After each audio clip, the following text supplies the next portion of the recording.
Jour 1, 11 novembre 2024. Ça y est, c'est le départ. Tout s'est bien passé pour l'enregistrement des bagages et nous partons avec de quoi gâter nos amis malgaches. Vol de nuit avec escale à La Réunion dans la matinée, puis arrivée prévue à Ivat, l'aéroport de Tana, à 14h10, heure locale. 12 novembre 2024, jour 2. Après un long voyage de 15 heures, nous sommes bien arrivés. Le nouvel aéroport est devenu très efficace et nous en sortons rapidement. Lalao et Yanch nous attendent à la sortie. Nos retrouvailles sont toujours aussi émouvantes, mais cette année plus encore. Il n'y a que quelques jours que Céline, sœur de Lalao, nous a quittés. Sur le chemin de Fieken, la campagne est si belle. C'est un plaisir de retrouver ou de découvrir pour Isa ce pays si attachant. Chez Lalao, toute la famille nous accueille chaleureusement. Puis vient le moment du déballage et du classement des objets à distribuer. En fin d'après-midi, au coucher du soleil, nous repartons vers l'hôtel du Rouvre. Cette année, la famille s'étant malheureusement réduite, nous logeons avec Lalao à l'hôtel pour éviter du travail supplémentaire à nos amis. Après 24 heures de voyage, nous avions très envie d'une douche, mais à l'hôtel, l'eau n'arrivait pas à la pomme de douche. Nous avons fini par partager un seau d'eau pour 4. Ce rafraîchissement a tout de même été bienvenu. La nuit va être bonne. Jour 3, 13 novembre 2024. Levée matinale, mais toujours pas une goutte d'eau au robinet. Pas facile. Lalao est même repartie chez elle pour se laver. Petit déjeuner à l'hôtel, puis chemin à pied jusqu'à chez Lalao. Nous visitons les maisons de Céline, Nari, puis départ vers l'école.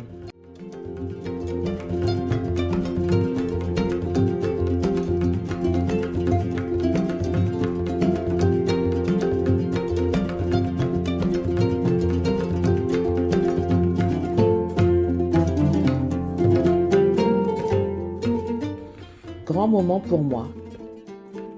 Je découvre l'ensemble scolaire.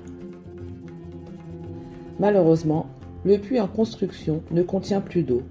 Lalao pense que les ouvriers ont fait tomber de la terre au fond en posant les buses. Cela dit, le problème pourrait aussi venir de la nappe phréatique à sec dans la région. Nous avons appelé Véronique, la gérante de l'entreprise qui construit le puits.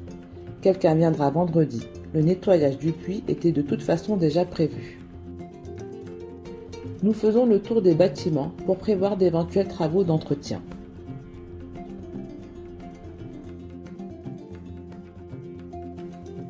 Nous continuons la visite de Fieken. Nous rendons visite aux brodeuses dont l'une des mamans est malade. Nous lui transmettrons des médicaments rapportés dans nos valises. Sur le chemin, nous faisons un arrêt au tombeau où repose Céline. Nous croisons les cigotos qui sortent de l'école. Bon repas dans la cuisine familiale. Le couple de tailleurs de pierre passe, comme toujours, de beaux achats s'ensuivent. Yeri, notre chauffeur du jour, est le neveu de Lalao. Il fabrique des anses de panier revendues au marché de Koum. C'est un ancien zigoto et maintenant ses enfants sont des zigotos. Nous passons ensuite chez Eddie et Anita à Tana pour l'achat d'objets en cornes de zébu entre autres. Nous rentrons à la nuit tombée. Ce soir, l'eau est revenue à l'hôtel, mais la douche n'est pas encore possible.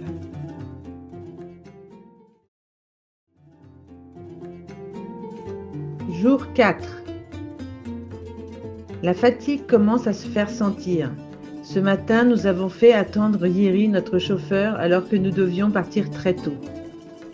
Direction le marché artisanal de Koum dans le centre de Tana. La circulation est meilleure grâce aux nouvelles routes. Isa est particulièrement touchée par le nombre d'enfants s'occupant de bébés alors qu'ils devraient être à l'école. L'activité dans ce quartier est intense. Le nettoyage post-Covid a disparu, laissant place à des montagnes de détritus.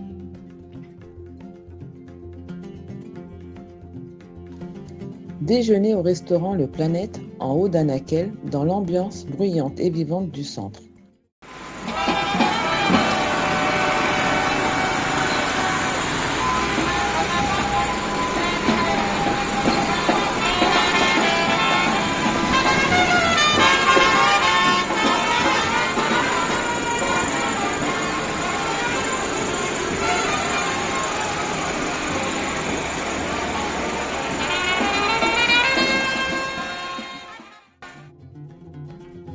Puis, visite rapide de l'atelier de ferronnerie de Violette pour l'achat de quelques objets. Retour à Sabout pour quelques courses à l'épicerie et chez Homéo Pharma. Arrivé chez Lalao, nous trions les affaires pour demain, journée à l'école.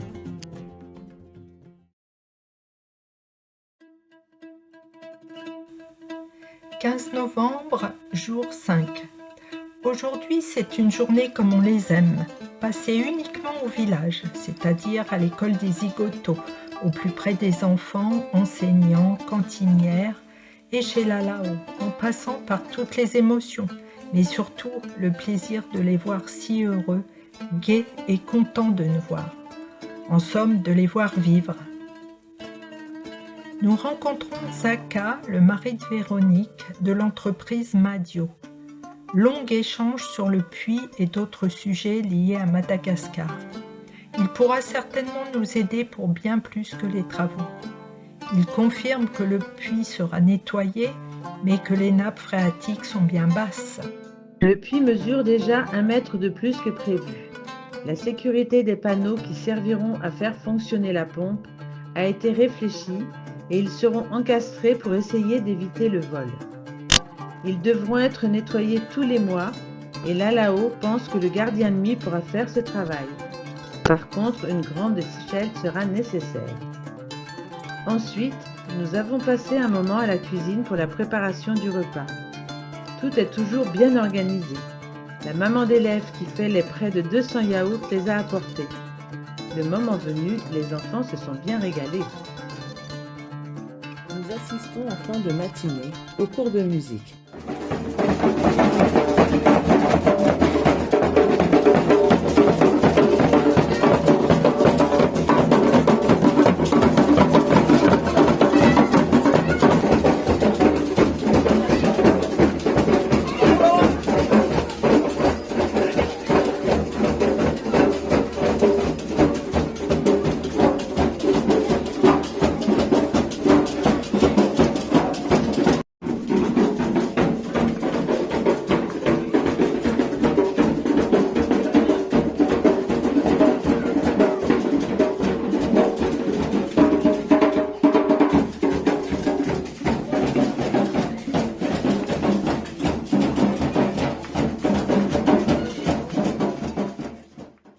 Percussion pour certains, guitare pour d'autres et encore vali, instrument traditionnel. Ensuite, tout le monde va se laver les mains avant de se faire servir une copieuse assiette de riz, haricots blancs, carottes râpées et soupe de légumes. Les plus affamés, mais surtout ceux qui ne mangeront pas chez eux le soir, ont droit à un supplément après que les cantinières et les profs aient mangé à leur tour, et nous aussi aujourd'hui. Ensuite, brossage de dents pour tous.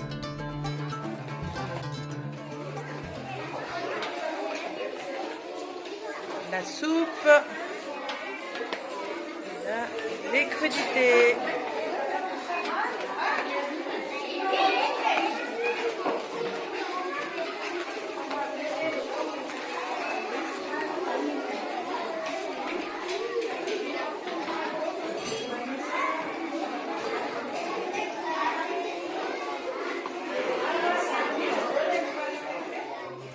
Nous rencontrons aussi Mampione, une brodeuse, venue livrer une commande. Retour à pied avant la nuit et apéro bienvenue à l'hôtel du Rouve.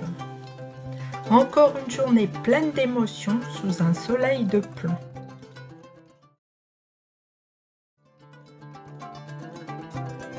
Jour 6. Le samedi aux Zigotos, c'est jour de bibliothèque. Lalao et Yanch sont ponctuels pour accueillir les enfants, une vingtaine ce jour-là, venus lire, écouter des histoires et passer un bon moment. Même des collégiens sont venus.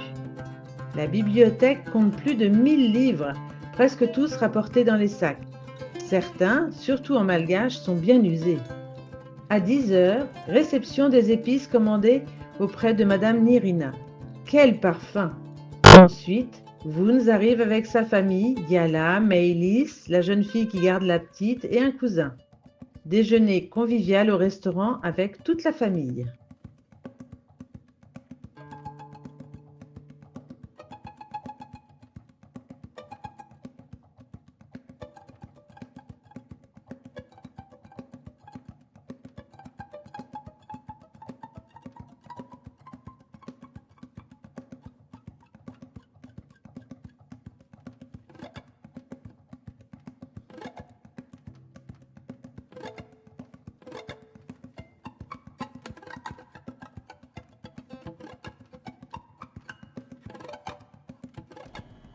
Pendant que les jeunes visitent le château du Rova et la campagne environnante, Morissette, Lalao et Bernadette commencent à remplir les sacs pour le retour, toujours un moment laborieux du séjour. Tout l'après-midi, les artisans défilent pour livrer leurs derniers ouvrages. Soirée tranquille, soupe et remplissage des papiers pour la douane.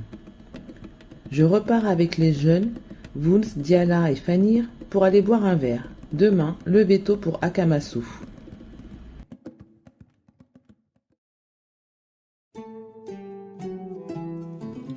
Dimanche 17 novembre, jour 7. Morissette nous apprend qu'elle a été malade toute la nuit. Le patron du Rouve lui recommande un verre de Ricard pur qu'il lui sert aussitôt. Départ pour Akamasou, le quartier du père Pedro.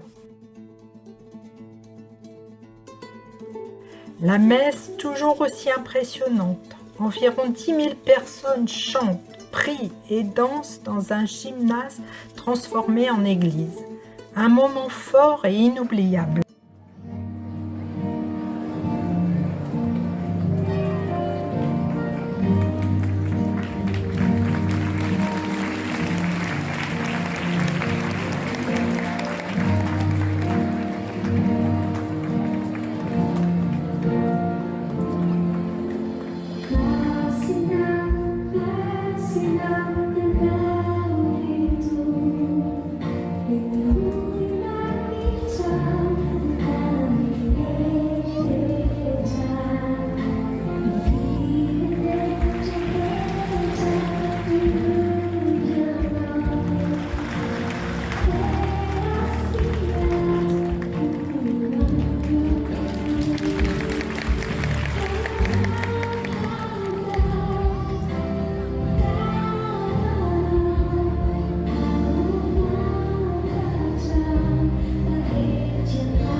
À 11h30, nous partons pour Antsirabe. La route est en mauvais état.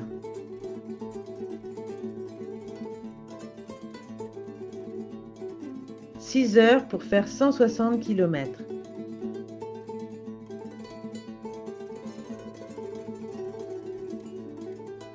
Les paysages sont magnifiques. Rizières en terrasse, dégradés de verre.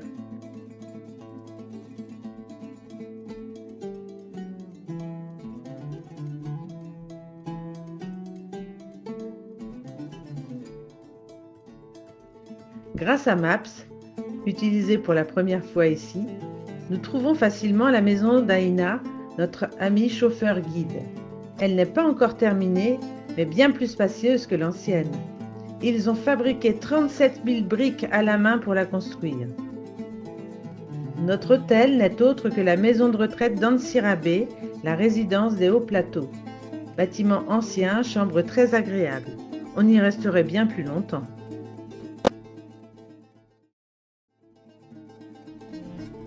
Jour 8, 18 novembre 2024. Levé ce matin dans ce bel endroit avec son charme désuet, raffiné et simple à la fois. On y revient. Il nous fallait rentrer rapidement, nous avions beaucoup de choses à faire, alors nous n'avons fait qu'un petit tour dans Ansirabé. L'ambiance est spéciale dans cette ville thermale, unique à Madagascar. Les pousse-pousse animent bien les rues. Nous faisons plusieurs haltes sur la route du retour. Achat de pêche pour faire plaisir à tout le monde. Arrêt photo dans les rizières et discussion avec un monsieur atteint d'une fente palatine non soignée, qui avait du mal à parler mais semblait heureux d'échanger avec nous.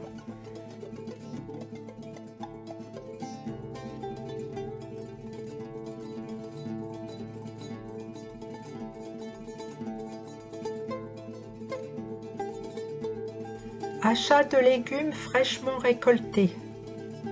Visite d'une fabrique de marmites en aluminium recyclé à Ambatolamp.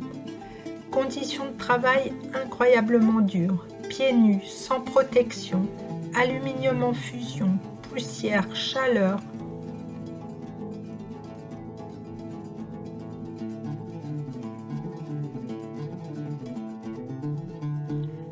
Arrêt sur le bord de la route pour l'achat d'artisanat. Traversée de Tana pour récupérer les papiers de douane auprès de Wunz.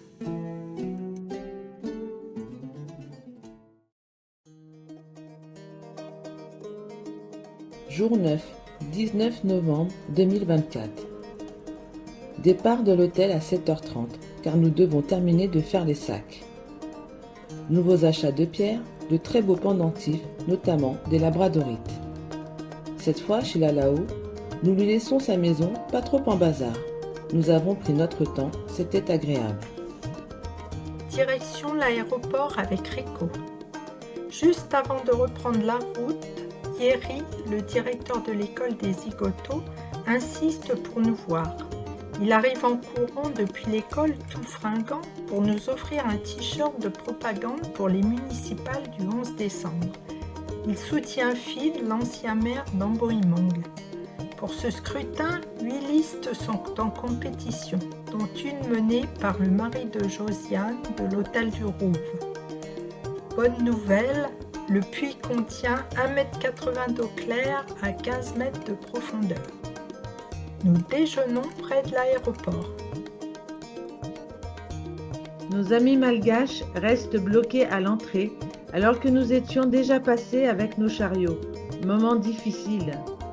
Il faut insister pour ressortir les embrasser. En salle d'embarquement, nous sommes appelés. Le douanier et son chef sont compréhensifs. Tous les documents de l'association ont servi à justifier nos sacs remplis d'artisanat. Escale à La Réunion, aéroport bondé, arrivée prévue à 7h05 à Orly.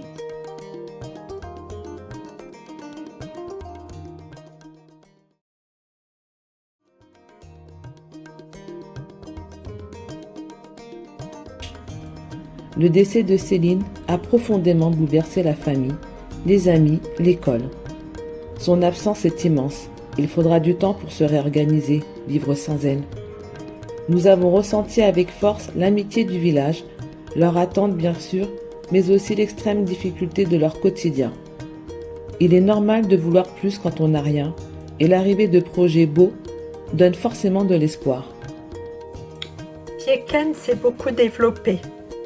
Beaucoup quittent Tana pour s'installer à la campagne. Nous avons découvert de nouveaux artisans dont les enfants sont aux zigotos. Les parents d'élèves veulent aider. Un papa nous a dit vouloir soutenir les plus pauvres, bien qu'il ait lui-même très peu. Cela fait chaud au cœur. C'est aussi la raison pour laquelle les artisans de Fieken se dépassent pour nous fournir de l'artisanat de qualité. Ils mesurent aussi le travail que nous faisons ici pour récolter de l'argent. Le manque d'eau fut l'un des grands enseignements de ce voyage. Heureusement que le puits est arrivé à point nommé. Espérons qu'il pourra servir au-delà de l'école. À notre arrivée, l'eau pour la cantine était encore montée à la main comme autrefois. Aujourd'hui, le puits est un immense soulagement. Rien de très nouveau dans le programme pour ceux qui ont déjà vécu un voyage à Fiéken, mais chaque séjour est unique. Quelle joie de retrouver nos amis malgaches!